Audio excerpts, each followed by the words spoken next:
masih langgar perjanjian gencatan senjata.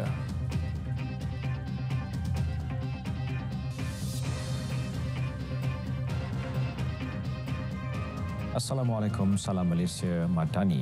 Walaupun proses gencatan senjata dilaksanakan, tentera negara haram Israel masih meneruskan kekejaman terhadap rakyat Palestin. Operasi perubahan oleh tentera Israel yang bertindak meletupkan bangunan di kamp pelarian Jenin di tebing barat yang diduduki memusnahkan kira-kira 20 struktur bangunan. Dalam serangan itu, sekurang-kurangnya 25 rakyat Palestin maut di tebing barat. Antara yang maut, lelaki warga Mas, kanak-kanak perempuan 2 tahun dan remaja lelaki 16 tahun. Tentera Israel semakin giat menyerang kawasan Jenin di tebing barat dengan alasan menyasarkan kumpulan militan tempatan.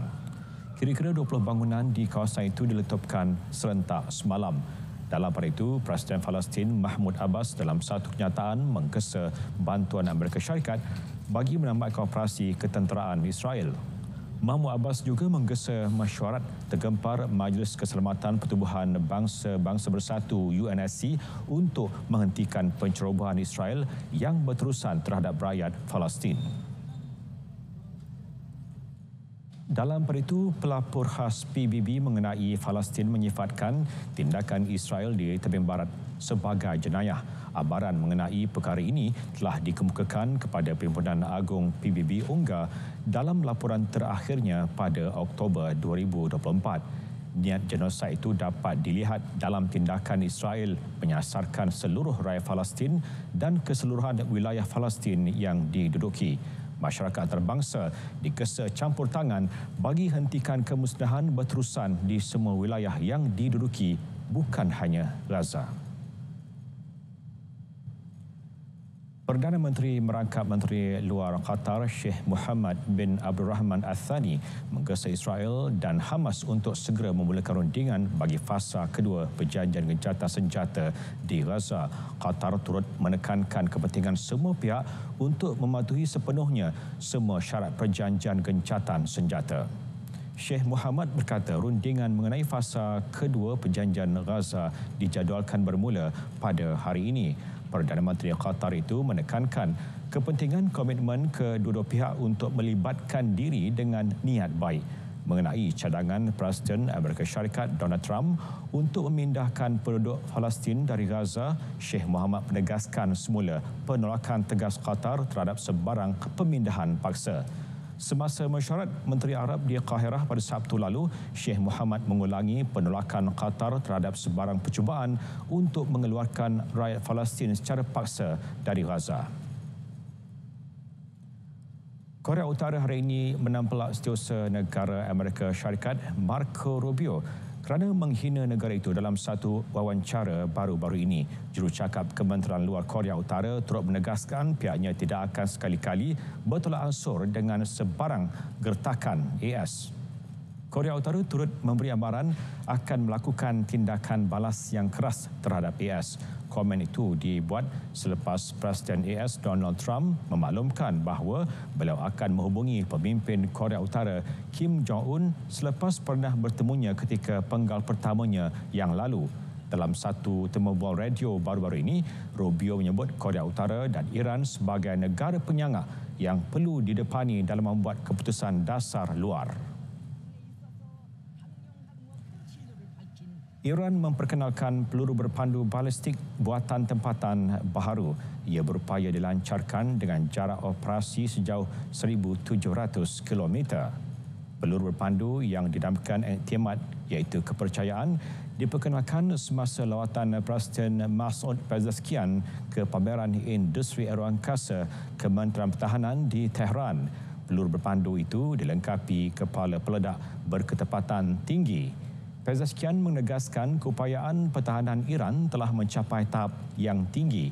Mereka berupaya menghalang musuh daripada merancang untuk menyerang negara itu.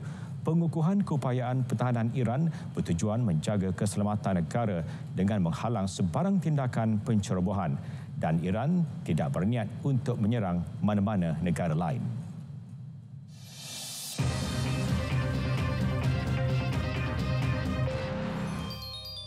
Presiden Amerika Syarikat Donald Trump mengumumkan beliau akan menghentikan semua pembiayaan ke Afrika Selatan sehingga satu siasatan dijalankan. Ini susulan Trump mendakwa Afrika Selatan sedang melakukan rampasan tanah dan dasar layanan tidak seimbang.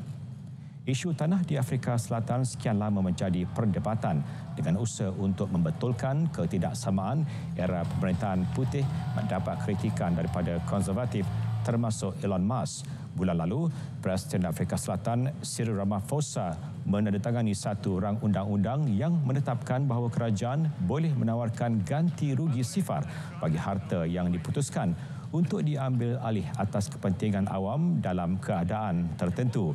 Pemilikan tanah adalah isu yang menjadi perbalahan di Afrika Selatan dengan kebanyakan tanah ladang masih dimiliki oleh orang kulit putih walaupun 3 dekad selepas berakhirnya apartheid.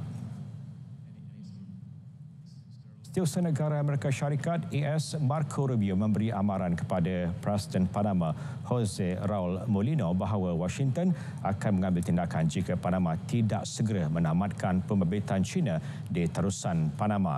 Justru kerajaan Panama digesa segera mengambil tindakan mengakhiri pengaruh dan kawalan China ke atas terusan itu. Molino selepas perbincangan dengan diplomat tertinggi AS di Panama City memberi isyarat beliau akan mengkaji semula perjanjian membabitkan China dan syarikat-syarikat negara itu serta mengumumkan kerjasama lanjut dengan AS dalam hal migrasi. Bagaimanapun, beliau menegaskan kedaulatan negaranya ke atas laluan air kedua tersibuk di dunia itu tidak akan dibincangkan. Kehadiran China melalui sebuah syarikat berpangkalan di Hong Kong mengendalikan 2 pelabuhan bampiran pintu keluar masuk terusan adalah satu ancaman kepada laluan air itu. Selain itu, ia juga melanggar perjanjian AS Panama. Keperluan baharu untuk mengawal selia penggunaan kecerdasan buatan AI mula dikuatkuasakan Kesatuan Eropah EU. Ia selaras pelaksanaan Akta AI EU. Akta tersebut melarang penggunaan program AI yang mengeksploitasi kelemahan manusia seperti penggunaan teknik subliminal atau ingatan bawah sedar. Selain pemarkahan sosial untuk tujuan awam dan swasta, menurut EU, sistem AI membawa manfaat kepada pertumbuhan ekonomi dan meningkatkan inovasi serta daya saing global. Namun, ada risiko berkaitan keselamatan pengguna. Pengecaman emosi di tempat kerja atau di institusi pendidikan diharamkan kecuali untuk tujuan perubatan atau keselamatan. Tujuan akta berkenaan bukan hanya untuk melindungi pengguna namun untuk memastikan penggunaan AI yang bertanggungjawab. Pulau percutian popular di Greece Santorini digegarkan dengan beberapa siri gempa bumi termasuk terbaru semalam. Situasi itu mengakibatkan pihak berkuasa mengarahkan penutupan sekolah hari ini. Penduduk juga diingatkan tidak berada di kawasan pantai yang berisiko. Gegaran sehingga 4.3 magnitud direkodkan pada Jumaat dan Sabtu di kawasan antara Santorini dan Amorgos. Gempa berukuran antara 2.8 dan 4.5 magnitud pula melanda kawasan itu pagi semalam. Setakat ini tiada kerosakan besar dilaporkan. Di sekitar Santorini terdapat gunung berapi di bawah permukaan laut dan beberapa plates tektonik. Pergerakan ini boleh menyebabkan gempa bumi yang kuat.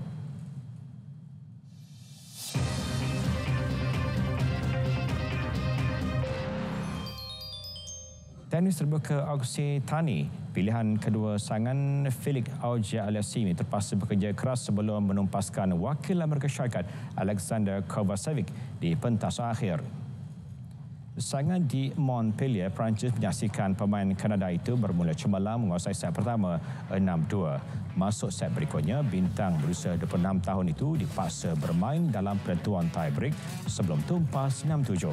Bagaimanapun, beberapa pukulan ace dilakukan pada set penentuan berjaya membantu Auger-Aliassime menang dengan keputusan 7-6.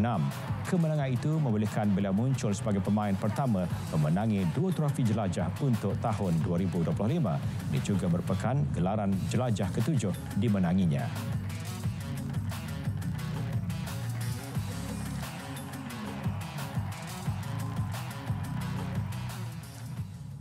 Spekulasi mengenai masa depan penyerang Manchester United Marcus Rashford akhirnya terjawab.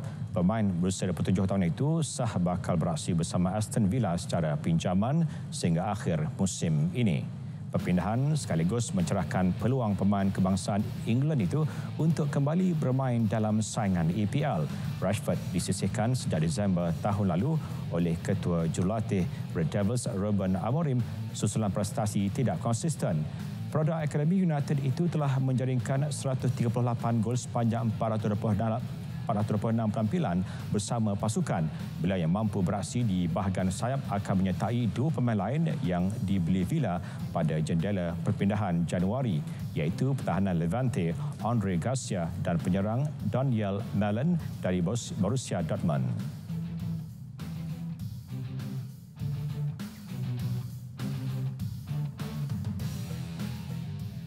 Bola sepak Liga Perdana Inggeris EPL, Arsenal menewaskan Manchester City 5-1 untuk menghidupkan peluang merangkul trofi kejuaraan musim ini.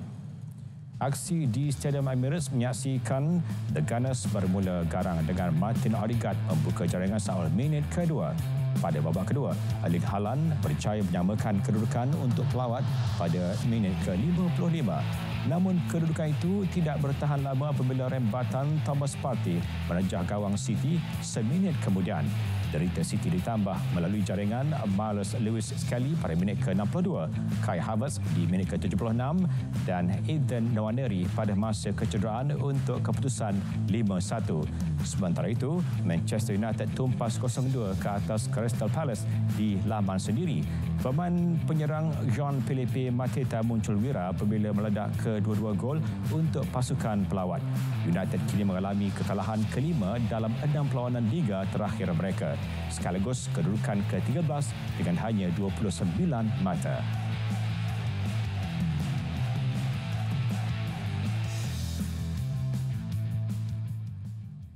Konflik perebutan kuasa di Sudan menyebabkan lebih 60 orang awam terbunuh. Visual kemusnahan itu mengakhiri dunia 10 malam ini dari sungai ke segara Palestin pasti merdeka.